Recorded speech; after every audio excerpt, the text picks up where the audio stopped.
Log on, tune in, find out. Another good idea from Cambridge.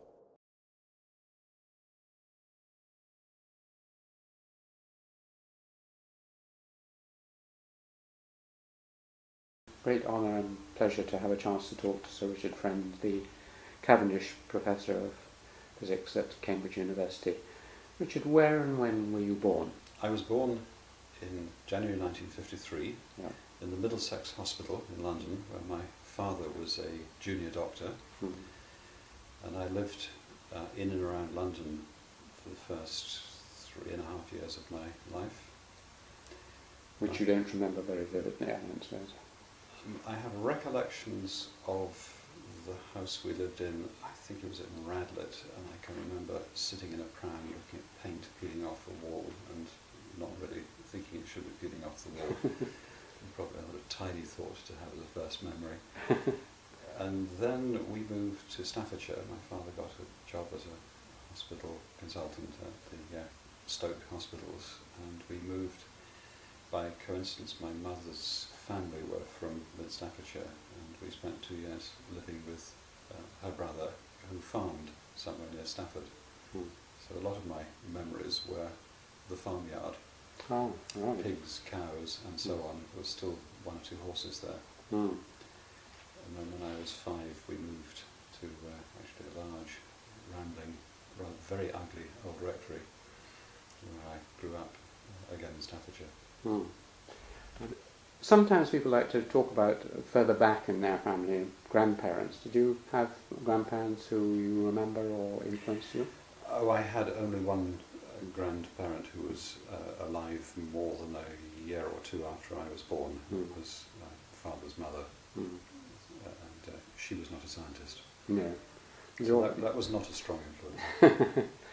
But basically you paint a picture of a middle class medical background, is that roughly right? It was a middle-class medical background, of course, in different ways.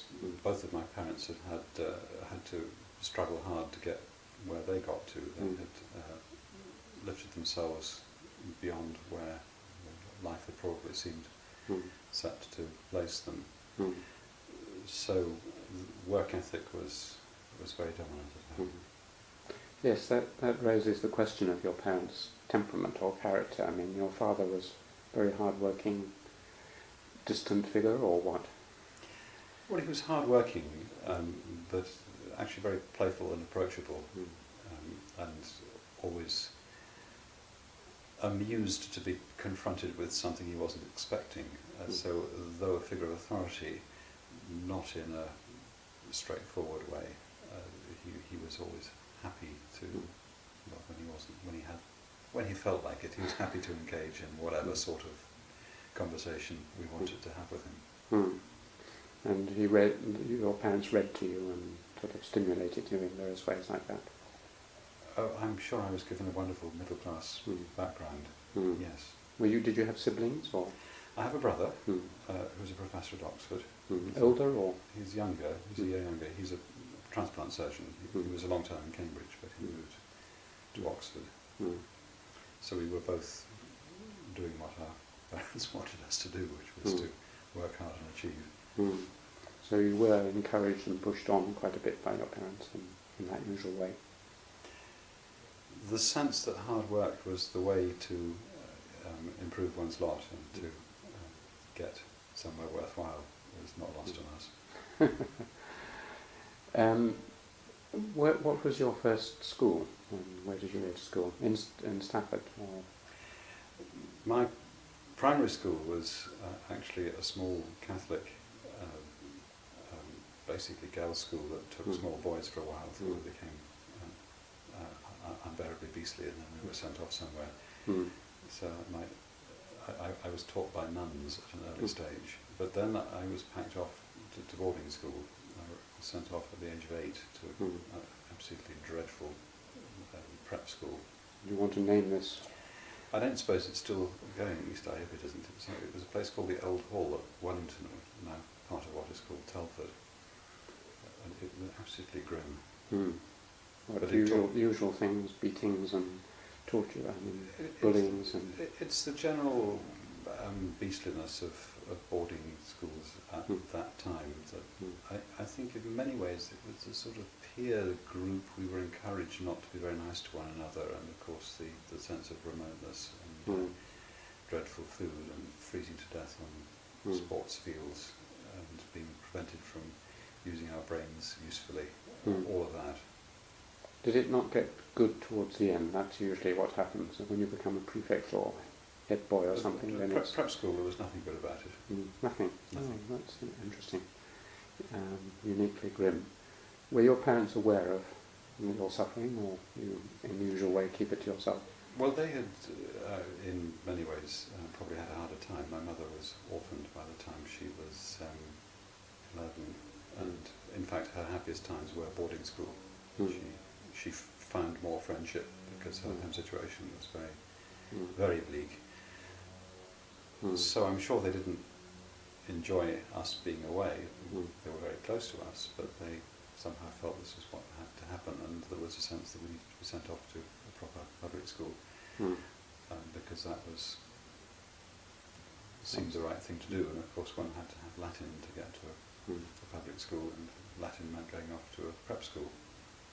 Your younger brother was there too, I think. He was there a year after me, yes.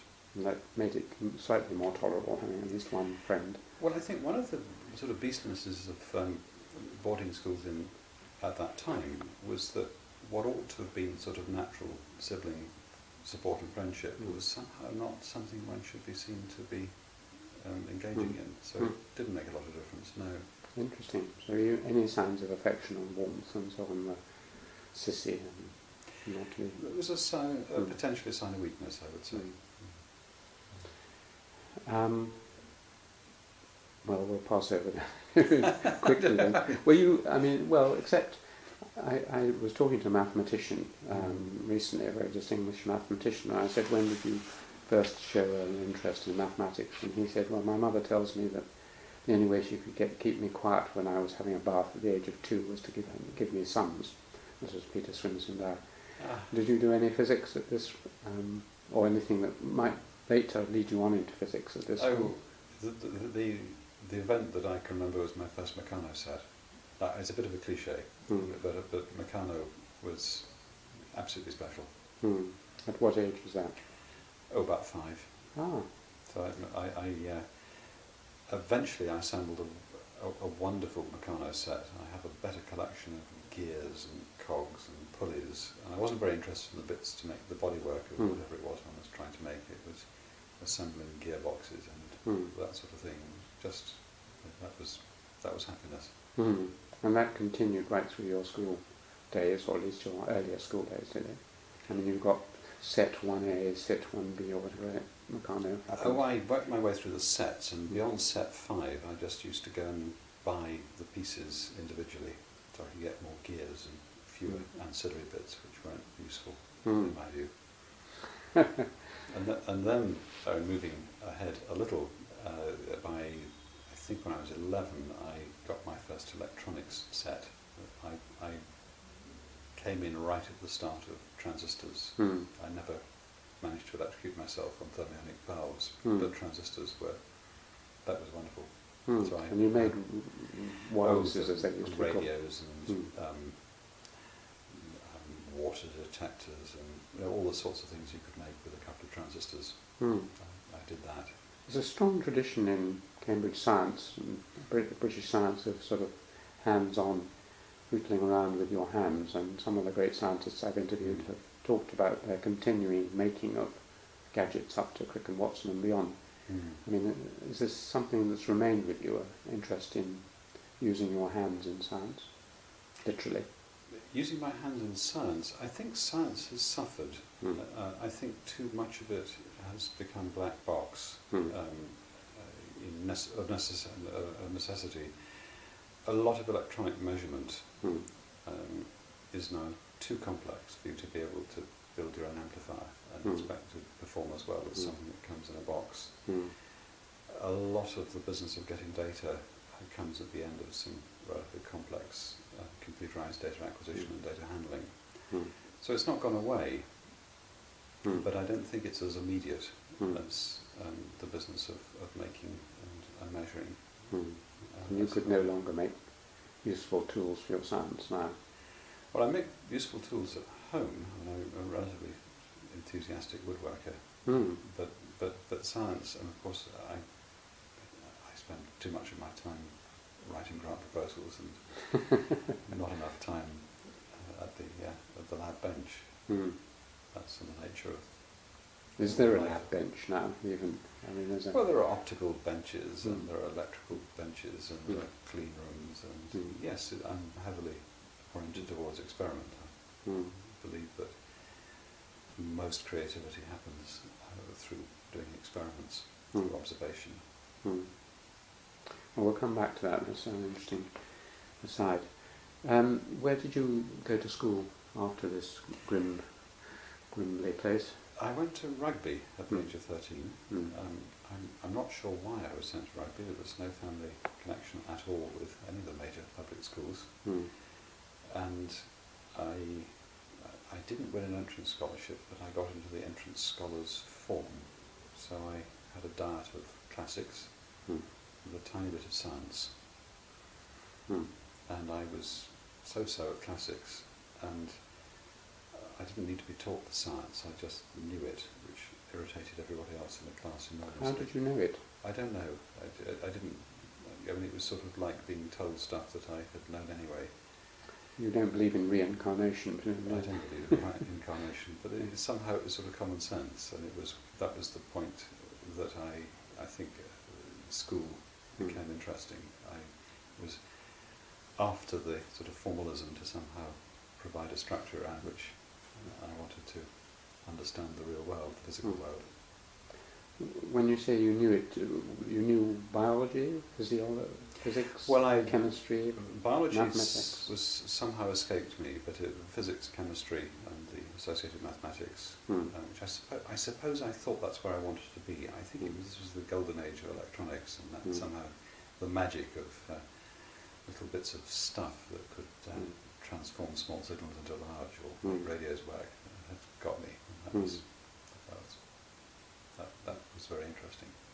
Were there there's sometimes a special teacher or teachers who influence one. Was there anyone at rugby in that way who...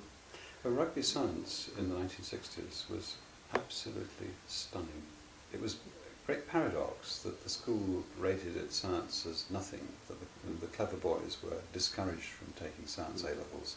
They were supposed to go very rapidly through classics. But the real strength of the school was the science. There were some very gifted physics and chemistry teachers. Several had Oxbridge PhDs and were, in every sense, excellent scientists whose knowledge of science was profound, and that came across. I mean, most of the rest of the school was completely uninterested in this. It was wonderful for me. Can you remember any of their names? Or? Oh yes. There's a very famous physics teacher, Jeff Foxcroft, who was a national pioneer of the Nuffield teaching schemes, who just sort of knew electronics in a way that no one else did. So he was very special. There were actually one or two chemistry teachers who I remember very well. There was a wonderful sort of 19th century figure, George Daisley, who used to do extremely... How do you spell his name? Daisley. Yeah. I have to stop and think. Like a daisy with an L-U-I or something. With a Z in it, yes. And he really went into the pyrotechnics and felt that chemistry involved making things, and if they were dangerous, so much the better. So those were the good old days when health and safety were a long way away. Well, I had a special fume cupboard to do my own experiments, and he decided I needed to do cyanide preparations. So he drew a wonderful skull and crossbones in chalk on the fume cupboard glass. And for weeks we had these lethal concoctions which just left there. Meanwhile, other classes came by and used the main benches, and nothing happened to them. Of course, that's probably would lead to instant imprisonment these days. Mm. And then there was a younger, actually just graduated from, I think, Cambridge, John Allen, who was really gave me an undergraduate education for A-level. It was wonderful. Mm. You were lucky. What about other interests? We mentioned sports before we started talking. Did you play any games? Well, I discovered after I left school that I didn't mind games, but the imposition of compulsory exercise was something I resisted at all costs. I went to enormous lengths to avoid playing organised sport, particularly rugby. It took a large fraction of my waking hours to find ruses to avoid. It was either compulsory performance or compulsory attendance to watch others, and both seemed to me to be completely unreasonable. And what about music? Music, I wish I could say I could play, but I never got round to learning how to play. I love listening, but I don't think I'm a musician. I can hear it, but I can't reproduce it. And what music? I mean, you still listen to a lot of music. Yes. Live or? Live from time to time. Music of all sorts. I have a fairly large collection of classical CDs. But I suppose going through the 60s, the collection of the great sort of musical events of one's childhood. The Beatles, yeah. All of that. I mean, yes, that's still very much part of what I like to listen to. And jazz, and jazz I've come to later. My wife enjoys jazz very much, and I think jazz is magical. I suppose it's a sort of cliche, but I mean, Miles Davis, I just listen to it. I never get tired of. Does music? Some thinkers find that music stimulates them in their thought, but either having heard something, they then try and write or solve problems. Does it affect you, do you think, in your creative life at all, music? I haven't stopped to think about that. I don't. It certainly affects me. And the right sort of music it's almost like a sort of opiate. I mean, it can put me into, it can calm me. I don't think I've correlated that with any moment of creativity. Because one of the gurus in my field claimed, of course, which pleased me, that there were three true vocations: music, mathematics and anthropology. But I've always interested in the association between music and mathematics as a result. Well, I'm not a very good mathematician, and I don't think I'm a musician, so I think I probably failed that test. Or even an anthropologist. Well, I've never tested myself as that. Probably not. I wasn't going to fail at that too. Or not attempt it. You mentioned your first school was a Catholic girls' school. Yes. That wasn't because your parents were Catholic? No, they weren't, no. Were they of any religious persuasion? Well, my father was not, but his grandparents had arrived somewhere in Eastern Europe, were Jewish, but he had lapsed, his family had lapsed. My mother was solidly C of E, and certainly not Catholic. What about yourself? Well, I was pushed through the C of E world, which, to the extent that it matches with a sort of humanism approach to the need for what one could call a civilized society, I'm content with it. So, how would you classify yourself? Agnostic, atheist, or C of E? Which some people would say was the same as both of those, but anyway. Well, I hope I would characterise myself as tolerant. I'm completely allergic to anyone telling me what I should think on these sorts of matters, and I try very hard not to do anything which imposes my thinking on anybody else, because I would be not true to my principles if I were to do that. But the best of C of E is its tolerance. What about the atheistic fundamentalists like Richard Dawkins? What is your view of them? That they're Richard Dawkins having a good go at a C of E bishop who one would regard as a pretty tolerant sort of person. It's almost like going to a blood sport, isn't it? It's wonderful.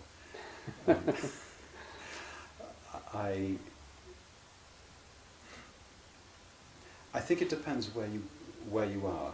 I think in the UK, in many parts of Europe, one can take a very relaxed view about the role of organised religion, of a Christian persuasion, and its impact on society. I'm shocked every time I go to the USA by the fundamentalism there, which I see as, I think fundamentalism is usually bad. And somehow what Richard Dawkins has done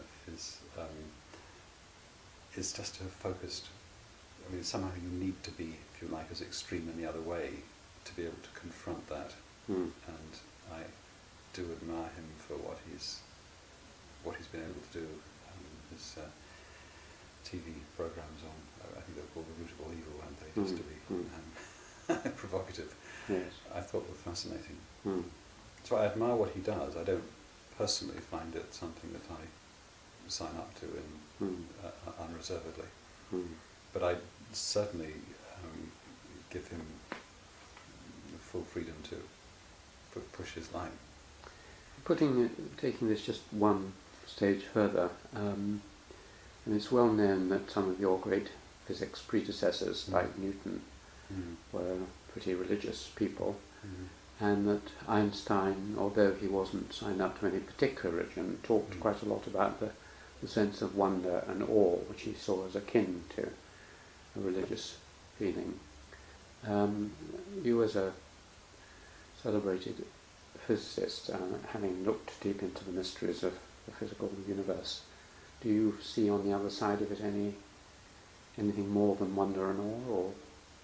Well, let me make a side observation, and that is that I don't think that religious belief or lack of it correlates at all with ability as a physicist. I think they seem to involve different parts of our brains.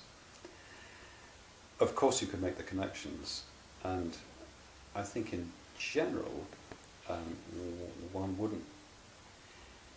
It's hard for a physicist to be as profoundly atheistic as Richard Dawkins comes across as.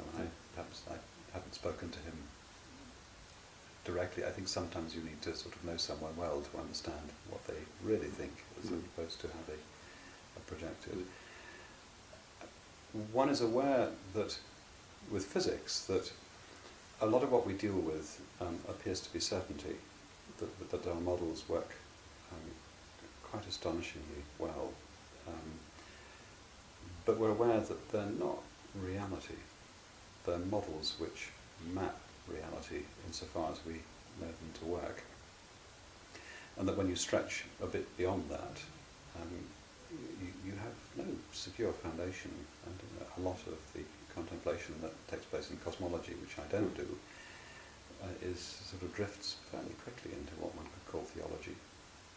Well, I was just thinking that as you were speaking, because someone I've recently interviewed is Neil Turok, and he's one of the protagonists now of parallel universes and theory and so on, and it sounds very religious to me that there is another reality just the other side of 30 to the minus, or a very small gap between us and another reality. It sounds very close to religion. I think it's certainly the language that you would see in religion. I don't think the relationship is that straightforward, but certainly this sense that there's a lot we don't understand, and that we're sort of, it's, if you like, the paradox that some of what we have done and make use of works so well that we're confronted with the fact that it has no particular right to do that, or that we may be confronted with a different description one day. And it's that sort of sense of being both certain and uncertain that It's probably good. Yeah.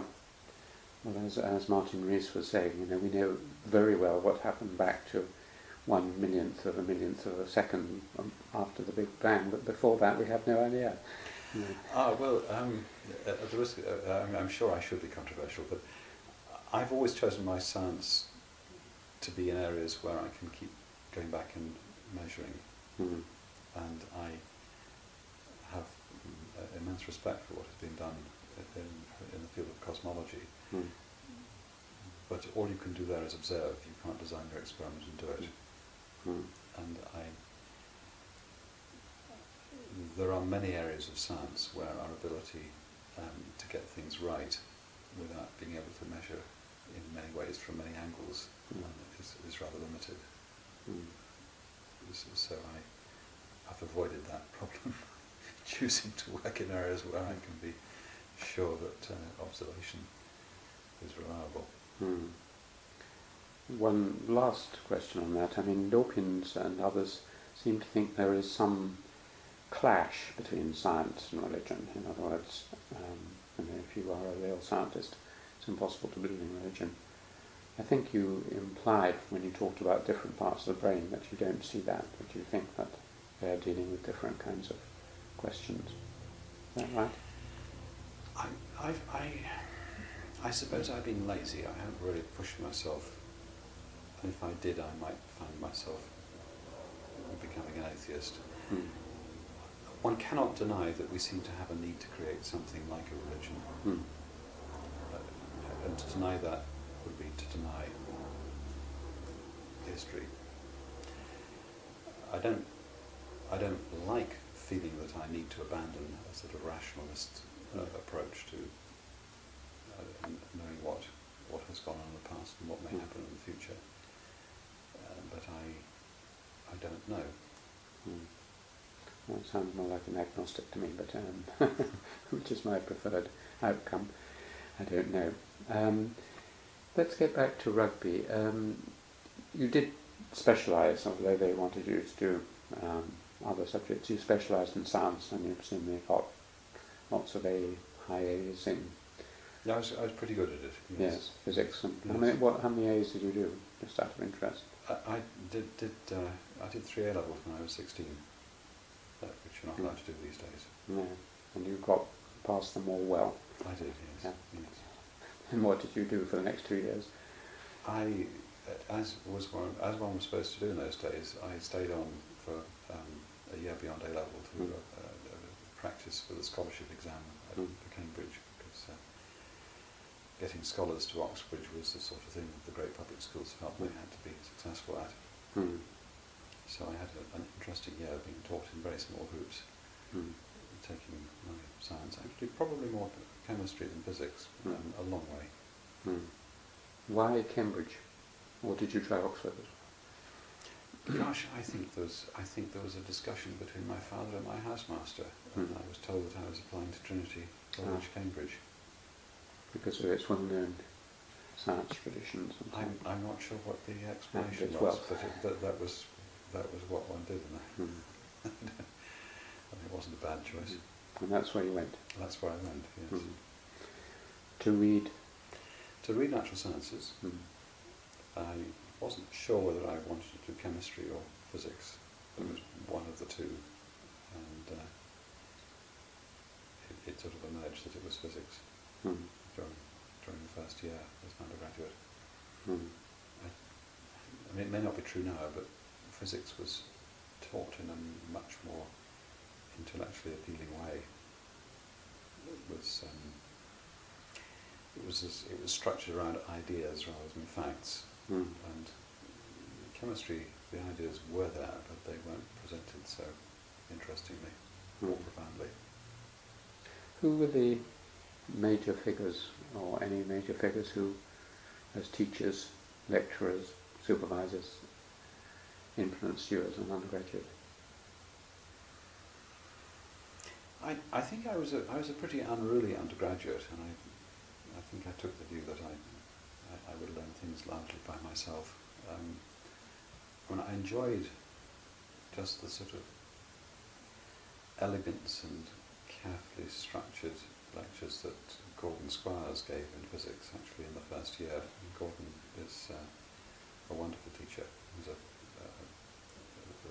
director of studies in physics at Trinity, of course, but a wonderful lecturer. I was intrigued by Brian Peppard, who I think most would say was not an easy person to learn from as an undergraduate. He gave a very interesting lecture course, from which I think I thought I learned nothing at the time, but looking back I learned a lot. And he did give me some supervisions in my final year, which felt rather terrifying. But he was very good in that he did stretch, not by going very deep or mathematically involved into problems, but just sort of testing why I believed something I'd been told in a lecture and getting me to think, and that was very enjoyable. Was he then Cavendish Professor? He was then Cavendish Professor. Yes. Are there any of your friends of that particular period? Did your brother come up, by the way, as well? My brother came and read medicine at Magdalen a year later. Yes. A year later. Yes. Were there any of your friends from the graduate period who you stayed in contact with or who influenced you much? Or? Well, it was a very good undergraduate crop at Trinity. Stephen Elliott and Michael Neuberger were exact contemporaries there, of course, both fellows at Trinity now. Doing the same? Well, Stephen moved to chemistry, and Michael, of course, is a very distinguished member of the laboratory for molecular biology. He was a physicist for 2 years and then knew he was going to move to biochemistry. He probably had better advice than the rest of us as to what he should be doing. Did you still have this sense, which intrigues me, that you knew a lot of this already and you were just revisiting it or relearning, or were you moving up to a level where it was pretty new? Yes. Well, my first undergraduate year, I did very little work, and I knew the whole of first year chemistry, largely from what I'd been taught at rugby, which is probably why I didn't want to carry on with chemistry. I didn't have to think very hard. The physics I've always found hard, and it was presented. I think I've always had to sort of stretch myself to understand it, and I did find it taught in the right way. It was designed to be stretching, and it was. And it was. Yes, I found it to be stretching. Still do. It's interesting you said you weren't much of a mathematician, or not a particularly good mathematician. I always assumed that physicists, or in the case of Martin Rees, he said the same thing. He said he wasn't particularly good at mathematics. It always surprises me that, as an outsider, I thought it was an essential tool, but that's physics. Well, you only have to have a tool that is good enough to solve the problem. And a lot of the physics problems don't require very... There are many problems in physics which require deep and profound mathematics to solve, and those are not the ones I went off to try and solve. Right. What else were you doing particularly? Were you involved in any other studentish things, drama or rowing or? I've never rowed. I never saw the point. It struck me as a curiously non-cerebral thing to do. Apparently, academically oriented university. And being an undergraduate in the early 70s was a time to be fairly left-wing and revolting. And there was just the general buzz of alternative activities that nothing very organised, nothing that would have happened within a society. So I had a pretty wild bunch of friends. I mean, it seemed to be the important thing to be, just to sort of enjoy the end of capitalism or whatever. And the Vietnam War, the end of the Vietnam War. The Vietnam War somehow never seemed to matter very much. It seemed to be an American problem rather than a British problem. It's interesting. As I was at King's, I came to King's at that time, and there were a number of people in King's, like Martin Bernal and others, who were quite involved with it. Which you're probably right, most of the fellows weren't so much. And King's was pretty left-wing college as well. It sounds as if you're going to automatically decide to go on and do a PhD. Is that what you did? Or Yes, I didn't have any better ideas. And you went on to do it on what subject? I ended up doing it in physics, but very much where physics meets chemistry. I joined a group of Abe Yoffe, who was leading a group that actually migrated from physical chemistry. It was the group that Bowden, who was dead before I arrived, had brought to Cambridge and colloid, in surface and friction. And I think under Neville Mott, it had moved across to be an activity within the Cavendish, but it was always regarded as not quite. It wasn't colloid science. So it wasn't colloid. I'm incorrect in that. It was friction and lubrication, superficial physics, I think it was called, without any sense of irony. But what was interesting then was that these were some of the materials that were of interest actually, because they make good lubricants. Things like molybdenum disulfide were appreciated as materials that were interesting as semiconductors, and the sort of thought that materials you might make transistors out of could themselves be chemically complex, I just found intriguing. As a sense that there was these were two worlds that weren't necessarily seen as having any useful conjunction. It seemed a nice place to explore. So the thesis was about semiconductors, was it? Or the thesis was about a rather obscure, well, I would now call it obscure, at the time I thought it was vital, property of metals when the electrons of a metal are constrained, so that rather than travelling around in all three dimensions, they're constrained either to travel just within a layer or along a chain. And in those circumstances they're not stable. They naturally distort, and they do that usually at a low temperature, somewhere down towards liquid helium temperatures. They reorganize the crystal lattice to put in a distortion which switches them across to semiconducting. And that sort of sense of the coupling between structure and electronic structure was interesting. I was looking at that in Cambridge on some two-dimensional metals, and then ended up being sent to a wonderful group in Paris, actually my second year as a research student, and specifically to do some experiments where we could measure electrical properties on samples subjected to enormously high hydrostatic pressures. Pressure is a sort of physicist's alternative to chemical variation. It's a way of just modifying properties and switching the propensity of these materials to distort from metal to become a semiconductor.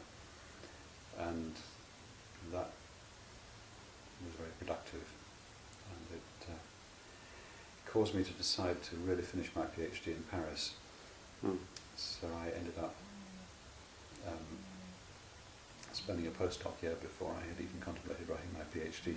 I'd been elected to a research fellowship at St John's in 1977, and that's when I switched away from the world of inorganic materials to working with molecules, and carbon-based conductors, because that was the main research line in Paris. And that has turned out to be a theme that has kept me going in various ways since then.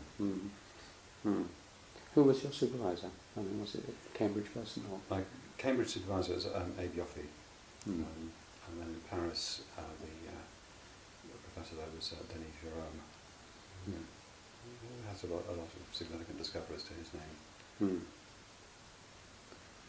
When you became a postdoc, did you teach at all, or were you just doing research? Oh, as a grad student, I was doing my supervising to earn a bit of money, and that's sort of part.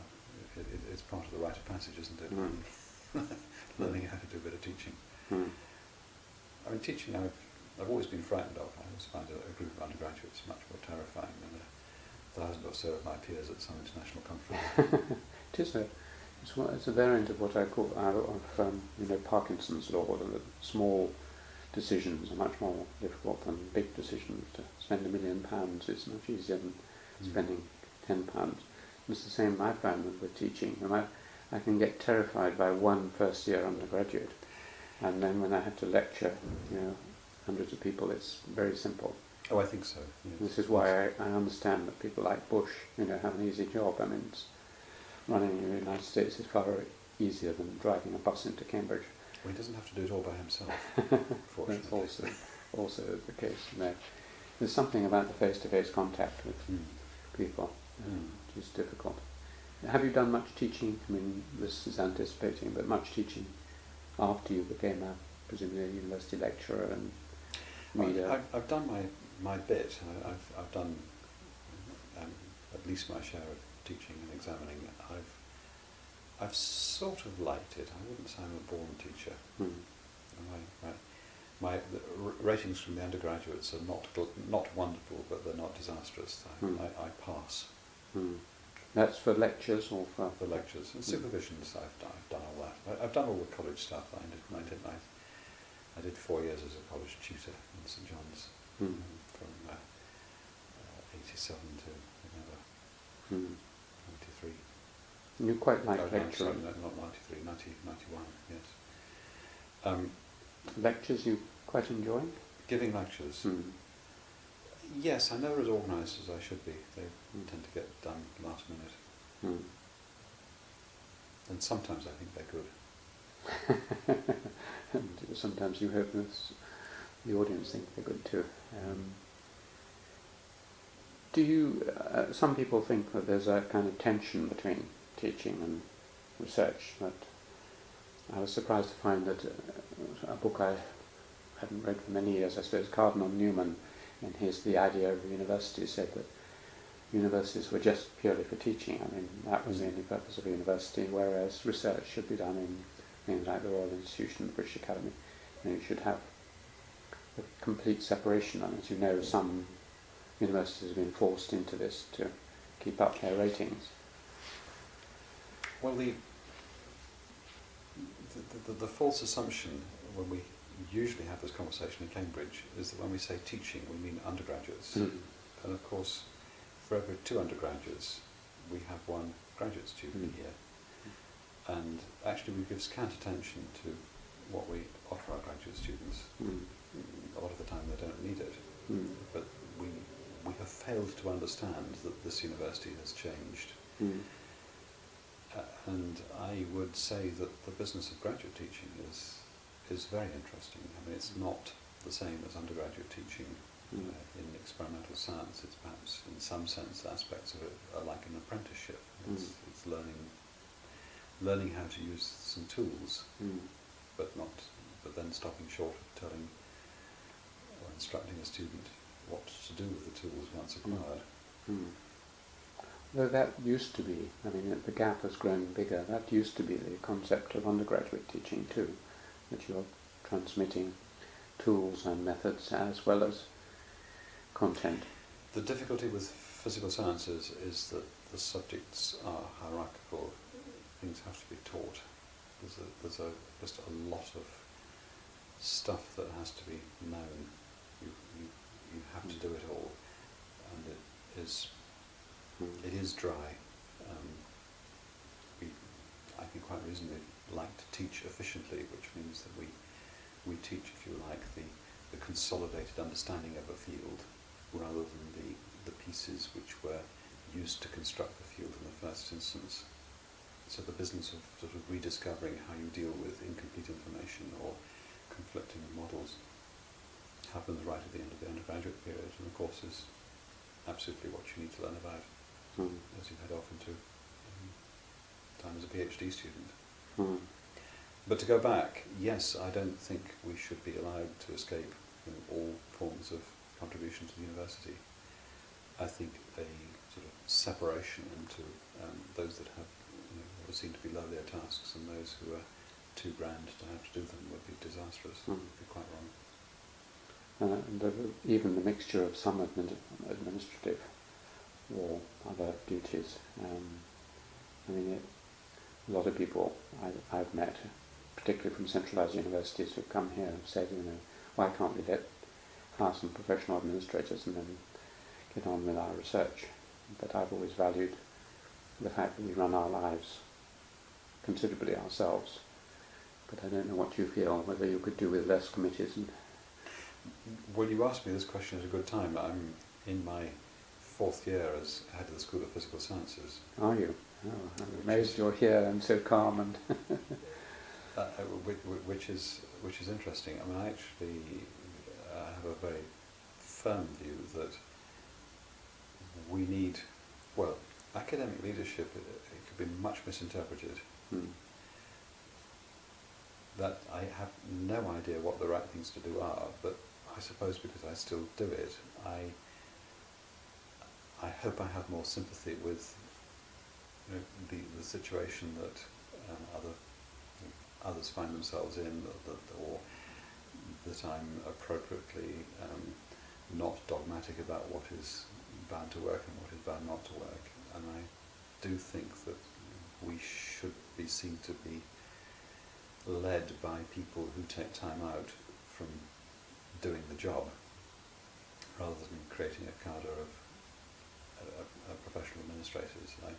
And we are a bottom-up organisation for all the right reasons, but bottom-up works if there is a sort of ecosystem which has been designed from the top down, which may not be prescriptive, but has been skillfully designed to allow bottom-up to flourish. And I think the challenge of arranging that the infrastructure, the broad direction of the institution can allow that is really difficult. And I don't believe that people who are outside the business of research and teaching understand that. That's very well expressed and very interesting. I'm writing a history analysis of how Cambridge works over the years, and that's how I see it too. And I think on the whole, though I haven't got much comparative experience, and I was going to ask you about that, it does seem to work rather well. Whereas having watched top-down systems, some of the centralised London universities, and guessed at what's happening in America, they have something very different. Looking back, I took for granted that I had freedoms in Cambridge, which I wouldn't have had anywhere else. As an assistant lecturer, I had complete autonomy. I was never constrained for space. I always managed to have the resource I wanted for my research. I was given access to very bright research students. They weren't sort of scooped off and given to the grandees. And as I climbed up the career ladder here, I realised that to colleagues outside Cambridge and of course outside the UK, who of course don't understand our strange titles for our various tiers of academic job, it made no difference. I was just as able to do my work as assistant lecturer as I am as Cavendish professor. It doesn't make any difference. And it's good that Cambridge can do that. Excellent. I'm delighted you put it on record, because that's been my experience too. There's been no real change from... And I have more to do now, but somehow I'm loaded with more responsibility, and in some ways it's harder. But I hope it's still the case that no matter what your rank is, that the freedom to do what you think you should do is there. Let me, since you're so interesting on this, I'll ask you two other things which I've been concerned with. One is the matter of trust. Many academic or intellectual institutions around the world are based on mistrust. That if you discover something interesting, you keep it from people. Private property and knowledge and so on. And that if you ask people their views on things, you have to allow for the fact that they'll probably try and deceive you in this, there's a very good reason for them telling you the truth. This is a proposition from anthropology, it's observations in many societies. But my experience is that Cambridge, there is a good deal of trust, that you have to assume that people are going to tell you most of the truth when you ask them questions, and that they will not hold back if you ask them the right questions. I don't know what your experience has been. You've confronted me with something that I hadn't thought about in those terms, so I don't have a prepared answer. Good. I think it's a bit of both. I think it is. A lot of it depends on scale. The Cavendish is a little bit too large. It has. There is some tribalism there. It's deep-rooted. I mean, long before I arrived there, so that there is considerable loyalty within a research group, but some rivalry between research groups, which doesn't actually serve us well. We don't necessarily share resources as well as we should.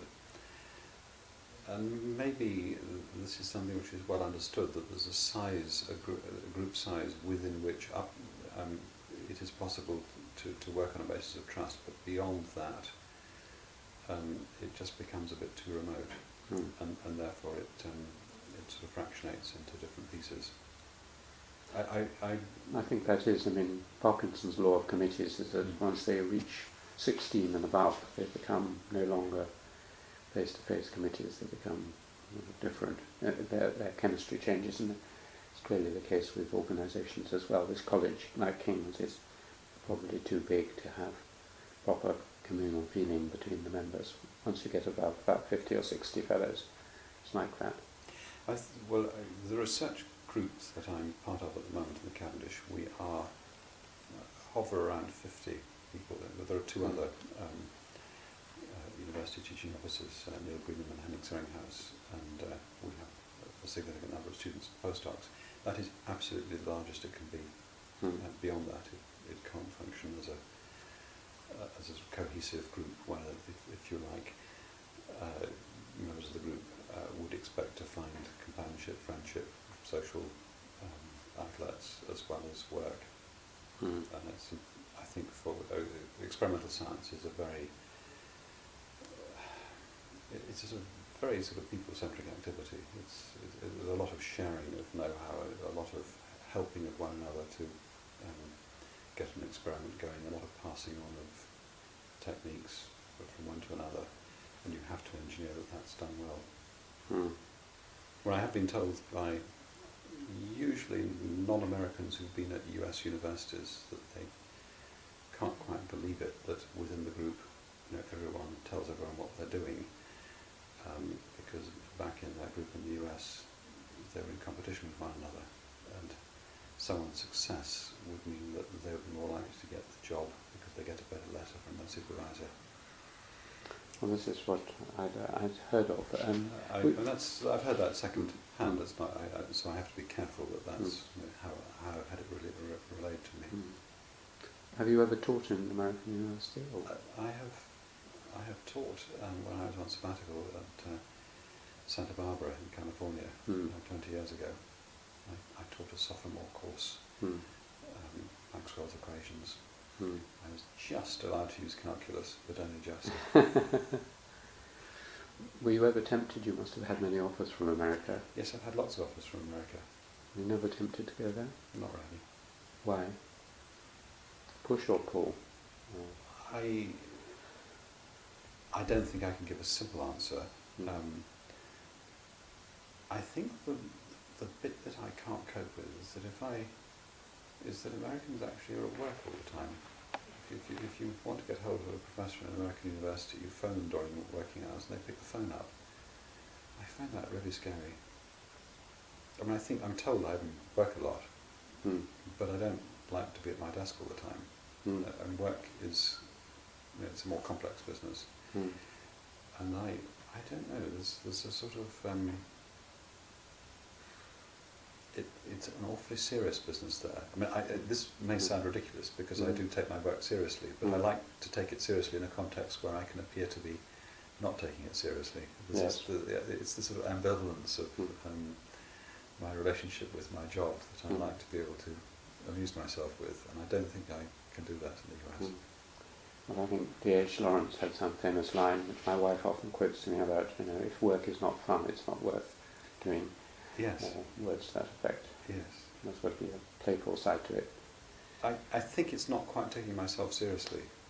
But I mean, others, if they get a chance to listen to me saying this, will probably to switch off in disgust or fall about laughing, because they may regard me as rather driven.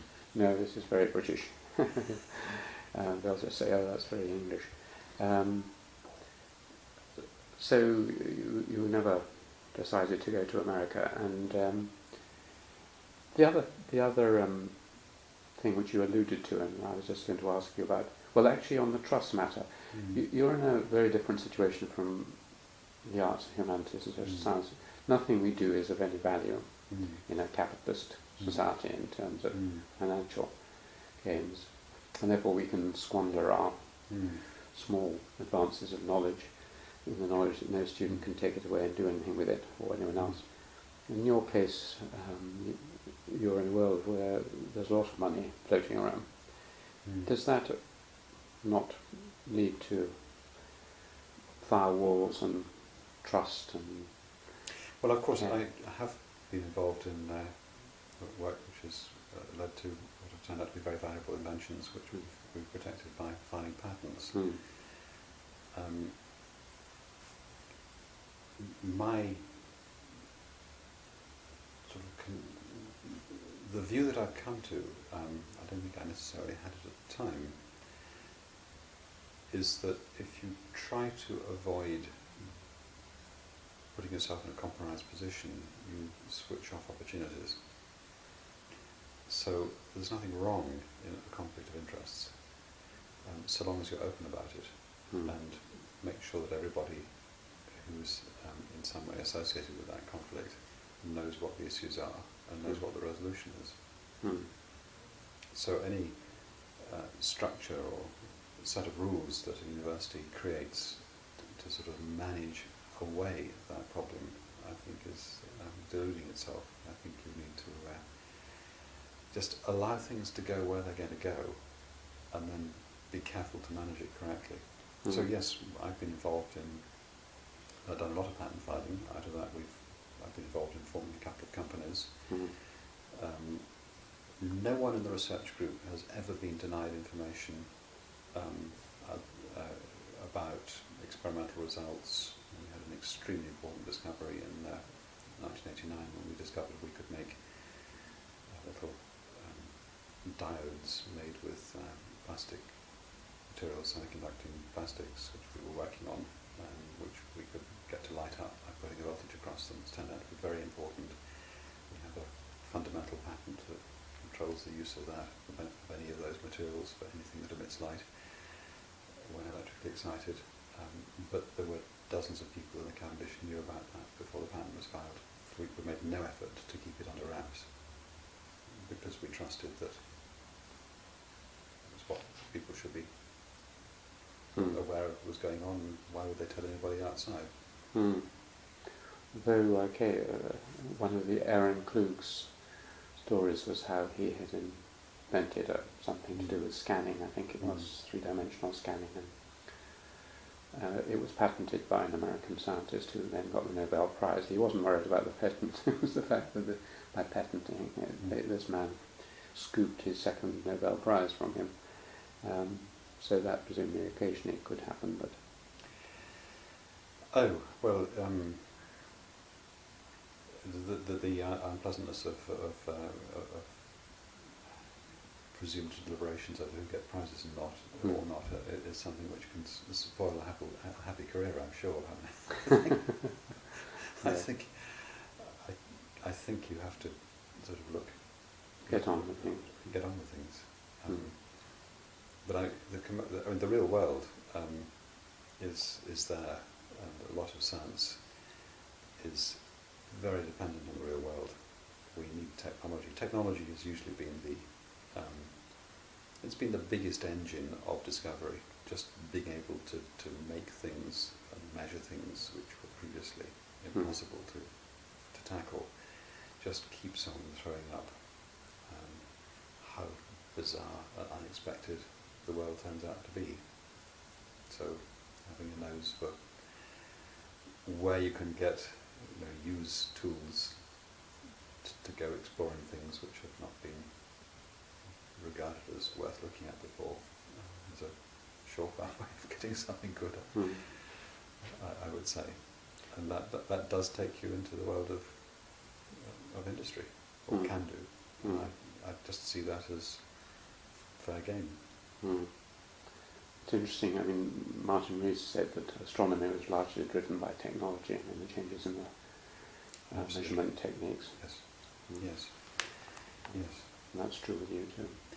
It is true, and one of the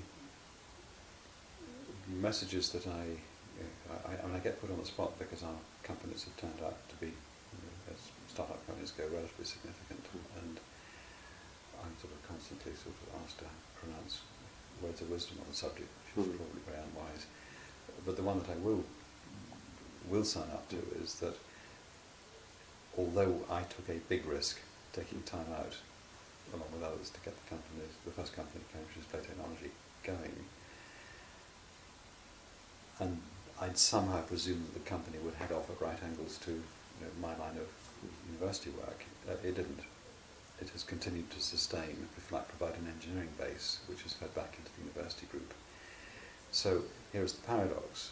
Because we set up a company, we didn't have to do the engineering in the Cavendish. We could just do the science.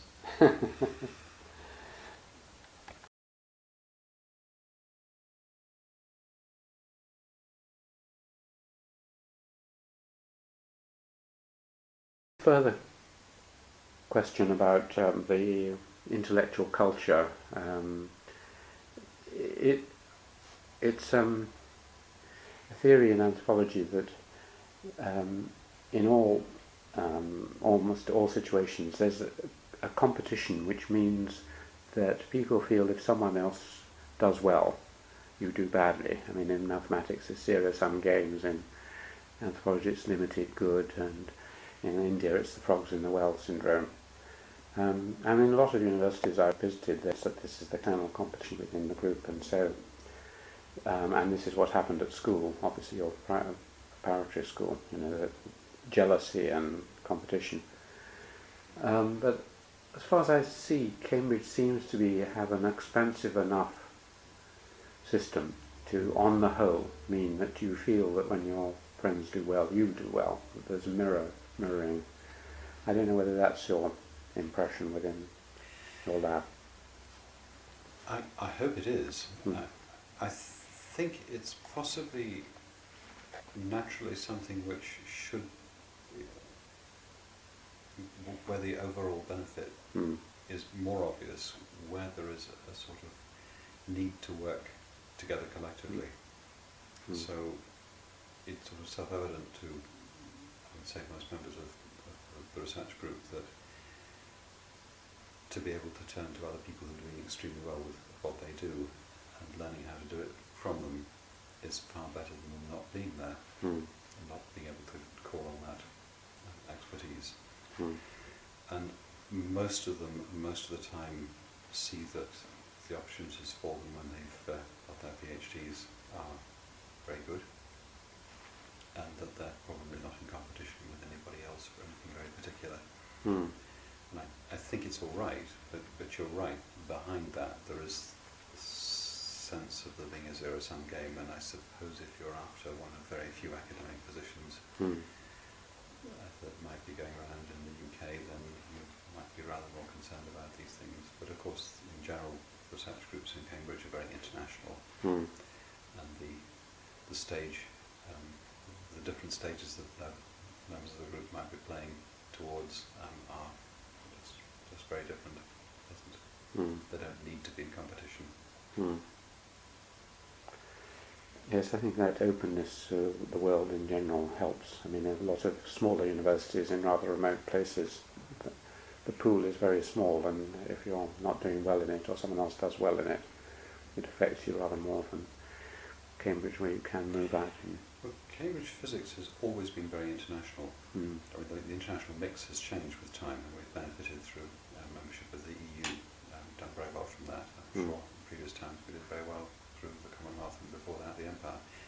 But it's never been a very British-only sort of place. You talked about collaboration within the group. Certainly in my subject and in a lot of the arts and humanities, the people have commented on the advantages or disadvantages of having a collegiate structure alongside a departmental and faculty structure in terms of collaboration, or at least exchanging ideas with people in neighbouring fields. Do you think the college, this is another way of saying, do you think the college system helps in your subject in any way? Not much. Well, you're out in West Cambridge, you see. Well, I have had, of course, had some very good contacts through my membership of St John's. I think the division between high table and the rest is absolutely outdated and stupid. I would far rather feel that if I turn up for lunch somewhere, I just as likely to be sitting next to a graduate student as a colleague who probably wants to bend my ear about something rather trivial. Well, we have abolished it in King's, you'll be glad to hear, at lunch anyway. I am aware that not all colleges are as backward as some that I've been associated with, and I have to say I don't find much time to do things in college now. Is the fact that the sciences have moved well out of the centre of Cambridge, has that had much effect, do you think? Because when the old Cavendish was there, the college and the Cavendish were very close. Well, the new Cavendish, the building of course is absolutely ghastly and it's already falling down, but it does have a good canteen. It does, which I mean, it suffers from not having the subsidy that college kitchens have through stealing money off students with so-called kitchen fixed charges. So there is a pricing problem, but it's pretty good and it's far enough away that a lot of people will stay over for lunch in the departmental canteen, and that's usually where I have lunch, and I do get to have the sort of informal conversations with whoever that way, and I think you need to have that combination of the sort of formal relationship and the informal, because science is not about, it's not a military sort of command structure. The ideas and observations come from everybody, and you need to have a sense of sort of social equality, a sort of social ease amongst everyone in the group, so that no one is too timid to come forward with an idea. Does it go on into the evenings at all, the social life, or does it stop at... Social life, the canteen is not open in the evening, so social life... do you have a pub? There is, no, we used to have a dreadful Burnley Inn, which then became a McDonald's. It's on Manley Road, and has now been turned into some bijou flats. So there's no useful, accessible social space other than heading into town. So the evenings are not so, obviously. Because I'm a great believer in the eagle myth, that after a hard day in the lab in the Cavendish, walking over and having a pint of beer and relaxing and trying out fanciful hypotheses with your friends in a more relaxed way makes a lot of difference. I agree, and actually the research students and postdocs are very good at arranging group evenings. I can't say I'm that good at going along too, but it doesn't sort of spill instantly out of end of work in the afternoon into what's going on in the evening. And yes, I think we probably have lost something from being out in West Cambridge, but in other ways we've gained, because we have reason to stick around over lunch, so that works. And there are other subjects, I mean, it's not just physicists who are out there. So. Well, for the first while it was us and the vets. A lot of exchange there. Yeah. Of course it is changing now. There's significant parts of engineering and computer laboratory. The nanoscience building brings people from chemistry. It is changing. Tell me something more about your own work. I mean, I think it was probably Gabriel Horn, I guess, or Simon Schaffer, who suggested I talk to you, and they immediately drew my attention to your work on display screens, CDT or whatever the firm is called, and particularly the potentials of making new forms of screen that you can roll up and so on. Can you tell me something about that? Because I boast about it to people, saying, oh, we in Cambridge are doing this, but I have no idea what I should be saying, really. Well, of course, the sort of story of my having descended into doing applied physics, allegedly, is always more complex. My original interest was that it was becoming possible to get access to synthetic molecular materials.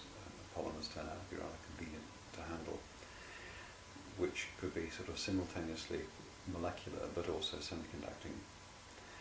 And one of the best things you can do with a semiconductor, if you want to work out what the electrons do when they're pushed around, is to put it into a semiconductor device. Would make a transistor and hope that it works, or make a diode or something like that. So the original interest, actually, in a rather sort of grand way, was to sort of, if you like, borrow ideas about how you can assemble structures from biology, and how you can then get those structures to be very functional, borrowed from the world of silicon. And that's a rather grand, pompous way of putting it. And the original structures we made were actually made purely to explore what we might find. So the transistor, which we first got working in 1988, was a tool to understand how actually when you start moving electrons around, unlike the case of silicon where they travel just by themselves, the lattice of silicon atoms remains in place. If you do that with a molecular system, you disturb the positions of all the carbon atoms, and that makes a big difference to how things move. And our transistors were absolutely useless for any practical application, but they show beautiful characteristics, and we managed to get some very clean science out of that, which I was very happy about. We then were looking for something else, but chanced upon this discovery that we could get diode structures to emit light. Initially it was green light from the particular semiconducting polymer we were working with. And that was sort of obviously important, because it was obvious that we could not just make one, but make lots of them coated over a large area. So we did what I knew one had to do, which was to go and file a patent. And filing a patent is the sort of start of the process, not the end. Within a couple of years, in various ways, we'd had a lot of support from members of the Cambridge community outside the university, and we got a company organised to exploit it. Was Hermann Hauser involved in this? Hermann Hauser and I overlapped as research students in the Cavendish. And Hermann was not initially involved, but later has come to be a wonderful supporter of all of this. He's raised quite a lot of venture capital. Hermann has done a lot to change the face of Cambridge. Has created a lot of opportunity. I referred to him with a friend, a Polish Jan, the other day, who seemed to know you as a venture capitalist. And he said, no, he's not that. He's an industrialist. He's much more than just a raiser of money. Yes. I should use my words very carefully. Yes, it is. It wasn't you who said it, it was me who said it. Yes. Well, venture capitalist is sometimes used pejoratively, but it's not just a matter of money, it's a matter of understanding what the vision for what the company might become, and what the products are, who's needed to be brought along to get the right set of skills. All of that is involved in successful venture capital. So that's not very different from being an industrialist. So what turned out over the years is that what we had thought originally would be maybe a corner of very interesting science, it turns out that these structures work very much better than we dared hope. and it's interesting, there's been a little checklist of things I had been assured by distinguished colleagues would never work. And they were all wrong, every time. It's amazing what you shouldn't believe. I've been through this with the computer revolution. We'll never get machines that can translate natural languages and so on and so on. You just shouldn't take this too seriously. Mm. So that sort of sense of, I mean, it was never planned that it would turn out to be so useful, Mm. but it has turned out to be useful. So you just have to grab the opportunity and do it. Mm. And in what way will it be useful? I mean, at what point will we notice the world changing because of this? Well, in various ways. I mean, the problem with speaking to camera this afternoon is that maybe next year the answer will be completely different. It just kept That's all right. It's stated. It's stated. And the current big push is with plastic logic, which I had a role in finding in 2000. And plastic logic has found we have a very, very good technology for being able to put down huge numbers of surprisingly good transistors, which are made out of plastic, onto a sheet of plastic. And those we're using to switch a display, an electronic paper-like display, which is also flexible. So we end up with a display that feels like a sort of laminated card. At the moment the active area is A5 size. It's quite substantial, about 1.5 million transistors in it. Gosh. And that, I think, is going to be what everyone has always wanted to be able to read, say, on the bus or on the train. The quality is the quality of... The quality is, it feels like reading black on white. It has the weight of a lightweight book. You can bend it. You don't turn over the pages there. You just press a button and the page will change.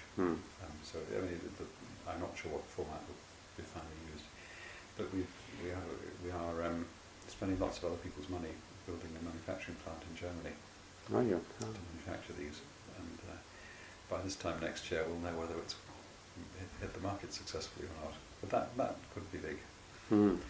There are with Cambridge Display Technology and the light emitting diodes, it's been hard, but we now have astonishingly good full colour displays. They're not flexible yet. There are practical reasons for that, but they're better than liquid crystal displays for TV, and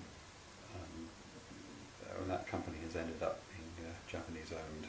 A lot of that part of the display industry is necessarily going to stay in Asia, but I believe that technology will find its way into top performing displays.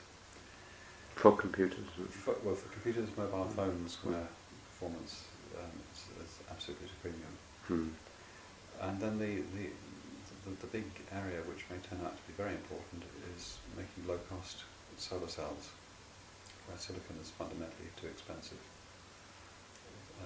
What one, I think, needs is a technology which is cheap to make, cheap to deploy, maybe doesn't last forever, but by the time it's worn out, it has many times over paid for itself in terms of carbon dioxide not generated. When you say solar cells, I know nothing. Are these things that capture sunlight and produce electricity? I remember reading an astonishing fact, which was that if you could get, an effective system that would capture even a small proportion of the sun's energy and cover, quite a small area of, at that time it was said the Sahara Desert, which is not perhaps where you put it, but you could produce an enormous amount of energy. Sunlight is essentially the only truly unlimited energy resource we have. You could meet the entire energy requirements of the USA today by coating the state of Kansas with not particularly efficient solar cells. It would have to be over the whole surface. Over the whole surface, but Kansas is a small fraction of the USA. That's all it would take. And that would, I missed the crucial bit, that would be enough for the USA? Well, the USA accounts for a quarter of world energy consumption at the moment, and that would be the whole of the USA. So if you could look at maps of the world with 4 such areas dotted Australia. around Australia, Saudi Arabia, the Sahara, and that's world energy consumption. So Is this going to be possible? things are possible. There are there are sort of reality checks, and at the moment solar cells, which are made out of silicon, and it's a very expensive technology, it requires a lot of energy to make them. And I haven't done the calculation myself, it's very hard to check, but I'm assured that if I were to put a solar panel on my roof and leave it switched on all the time, so that every coulomb of electricity that came out of that solar cell avoided some fossil fuel generated electricity, it would take 5 years before it had paid back the carbon used to make it and put it on the roof. Which is a depressing thought thought. you were going to say that. Yes. So you've got to bring that sort of payback time down. But what you were saying earlier is that you're developing an alternative to silicon. We may be able to do it. We have. I mean, they're not good enough at the moment, but there's a significant chance that this is a route to a low enough cost, larger area technology to make a big impact on energy. That would be wonderful. You will be a saint. You will be our saviour. I think sainthood would be entirely inappropriate. I think that's. I mean, you'd be simultaneously a saint and also the devil, because my wife is a second-hand bookseller, and she asked me to ask you whether your plastic books, if we can call them that, will mean the end of the book. I don't know. I don't think so. I think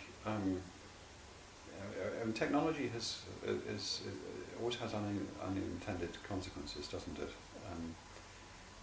The information revolution is sort of good. The availability, one's ability to track down an out-of-print book now through the internet means that I now go tracking books which are out of print. Previously I wouldn't have bothered. Yeah. There are always positives. I think you watch more films now than we did before television, etc., etc. As it happens, I'm very bad at watching films because I don't seem to find myself feeling I have the time. I don't know what's going to happen, but the ridiculous unavailability of most of the stuff you'd like to read because it's out of print and unavailable is probably going to be a thing of the past. I don't think we're going to lose our interest in being able to have books. But I don't have the same sentiment about newspapers. If I could put the content of whatever form of opinion that masquerades as fact that I choose to want to read, put that through my mobile phone onto my plastic logic display and then read it on the train or whatever, I think I'd rather do that than get sort of newsprint all over my fingers and throw away the paper. And then throw the paper away. I don't think I would feel badly about that. That actually sort of answers the question, because I was wondering whether these devices would have Wi-Fi built into them, but it sounds as if you would actually have the device for capturing the book off the internet on a phone or something and then plug it in. Well, since we all have those anyway, that would be an obvious option. But of course, technology never turns out quite like what you expect it to be. Could you actually put a sort of keyboard on these things as well? You could do. I mean, the virtue is that what we like to read is stuff that, I mean, particularly as we get older and our eyes are less accommodating, we actually like to hold something which needs to be lightweight, a pretty accurate distance, a precise distance away from our eyes. Yeah. And you don't really want to have that cluttered up with a keyboard. I mean, books have been no, I was thinking you could switch the keyboard on and off. Oh, you may be able to do that, yes. The problem is that I don't think there's a universal device. I think the business of reading information has not had the attention it's deserved. We've been more concerned about being able to do everything on the same device. So this may prove to be entirely outdated. Well, watch this interview in 3 years and see how right you were. I was going to ask about, I mean, we haven't gone on with your career. You moved up through the hierarchy, assistant lecturer, all the time in Cambridge, or did you go elsewhere? Well, I've had sabbaticals elsewhere, but I was always rather proud that I never got thrown out of Cambridge, and now I think perhaps I should have been. I've never had another job in the UK university system. My excuse is that I suppose getting involved, starting the two companies, was a sort of, it was outside the university, and it provided a kind of pretty major diversion at various times, and I think that provided a sort of diversity of experience that I don't think I would have had if I had been just mainstream in the university.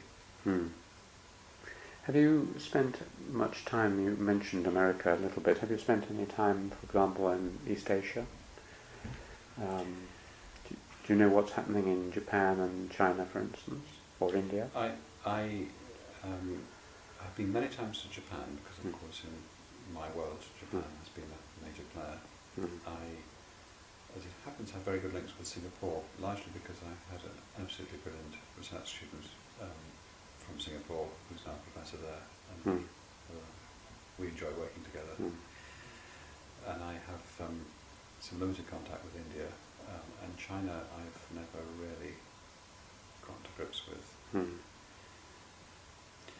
I think the problem for me is that I can only do so much, and I suppose I'm sort of jealous of those opportunities that lead very directly to things that are going to happen in my lab. And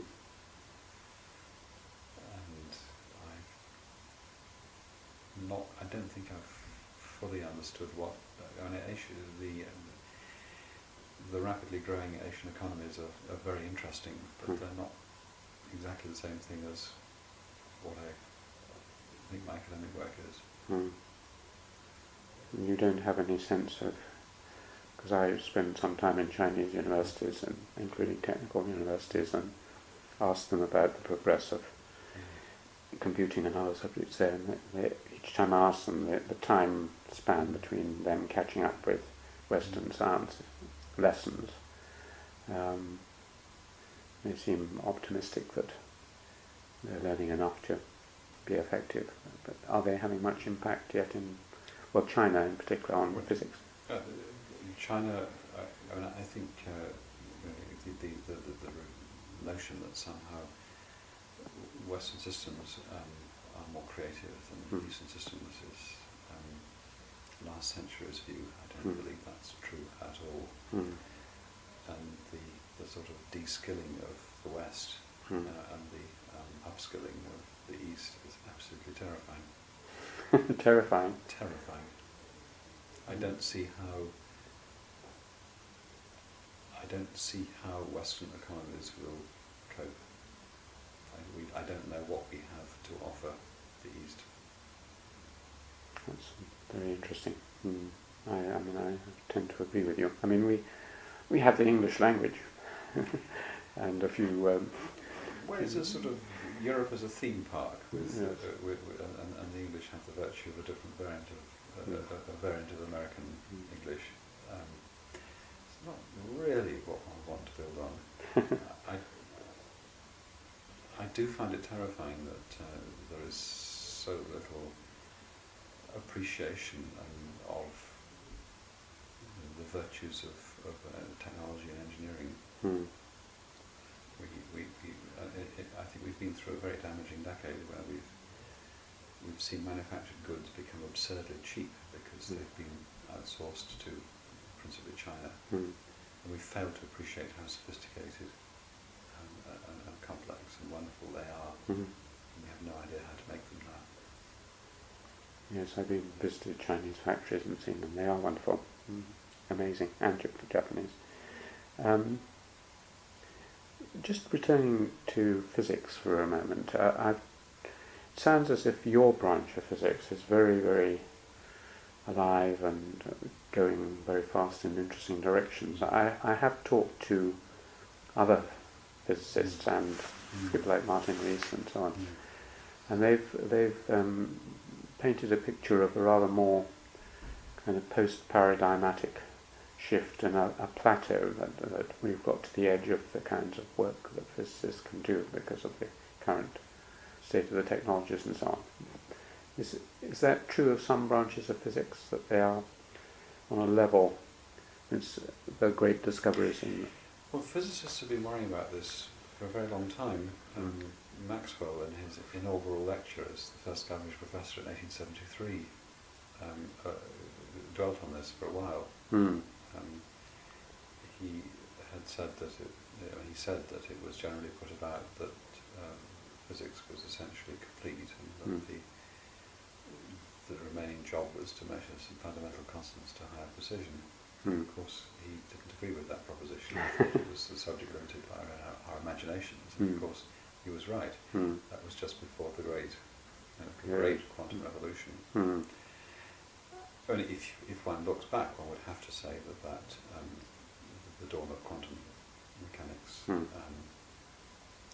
probably a very much underrated role that Maxwell played in the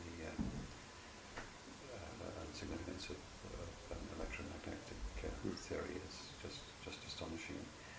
So the sense that there are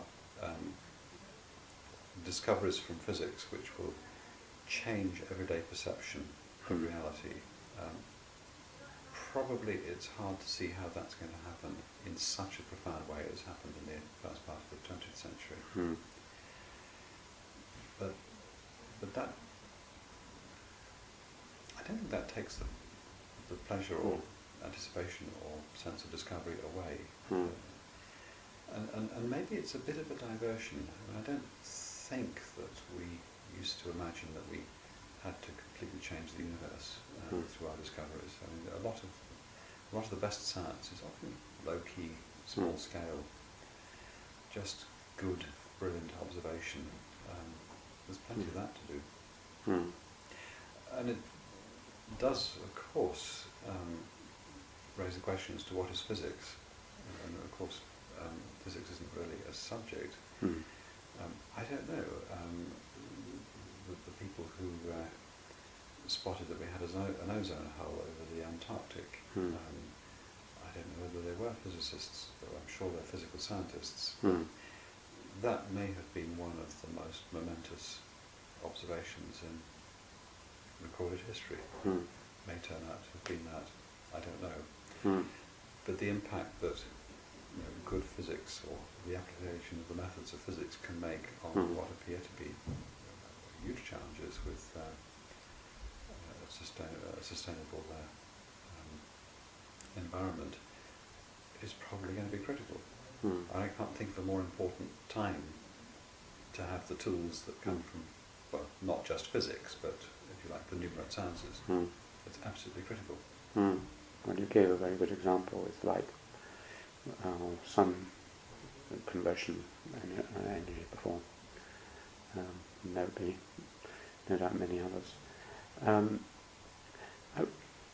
You said something about not wanting to guard your laboratory time jealously, or something like this, where rather than going away and spending time in lots of other places, which leads me to ask what I often ask about how people work.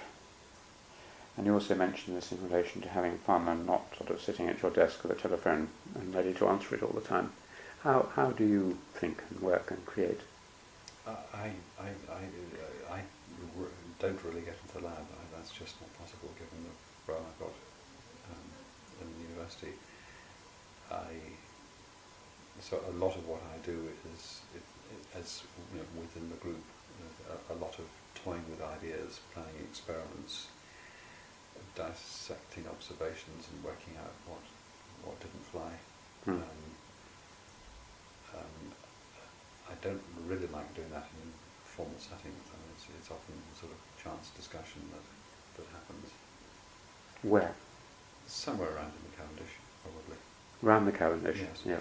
But then I've also done a lot of my work is sort of sits at the boundaries with a lot of it is with chemistry. I've benefited benefited from being able to get access to materials or get people to make materials which I could make, where I can see where we can do something good with it. So I've had some wonderful working relationships with a great number of chemists, and there the pleasure is actually being a rank amateur at chemistry, but enjoying, but it not mattering, that where we understand that the prize is to make the connections, where we, both sides are fumbling to understand one another's worlds. And that of course tends to happen outside Cambridge, although I have some very good collaborations with people in the chemistry department here. So I think what I was alluding to earlier is that it's very easy to sort of go on the grand circuit and be grand when, either you have no visibility or else you have too much. I think, and I don't think I'm very good at it, I think one has to be relatively selfish about understanding what you're after, what's, when is a visit somewhere likely to generate the next good idea. Of course it doesn't always happen to order. Do those good ideas, I mean the larger ideas, that tend to occur when you're in conversation with people, or when you're doing experiments, or when you're in your garden or walking or on holiday, or all of the above? All of them. Because most accounts of scientific breakthroughs, like Poincaré or Einstein or any of the rest of them, usually paint a picture of intense concentration on a problem and then putting it on one side. Absolutely. The moment when suddenly you have a different perspective on something can happen. Yeah, I mean, sometimes under moments of when I'm extremely stressed about something rather mundane but important that I'm worrying about, or sometimes it may be when I'm relaxed. I don't think that's part of the pattern. Can you give any example of one of these moments? I'm very bad at being able to recall these things, having talked in general terms. In the back of my mind, I'll turn this one over. And if you think of any, tell me when you come and visit us. Yes. That moment, when the world suddenly, Sidney Brenner gives one or two examples, and there are a few people. It doesn't happen so much in biology, but it'd be very nice if you think of any instances. I can remember ideas that I've had, but I'm actually not very good at remembering exactly when I had them.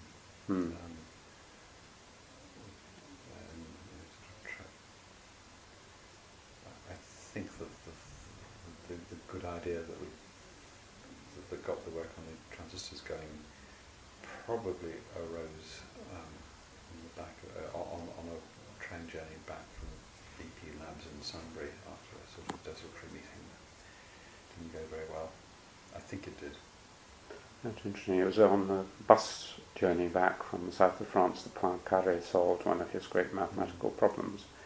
And he remembers the second as he put his foot on the bus step, or the coach step, and it was in that second, just as Darwin solved the second part of the theory of evolution, in the moment that the coach hit a rock, and he was thrown in the air. Between being thrown in the air and landing back on the seat, he'd solved the problem. I love those. Yes. Well, of course, for me, half the time, if you like, the solving of the problem is what turns up when the experiment is done, and that's the way I like science to go.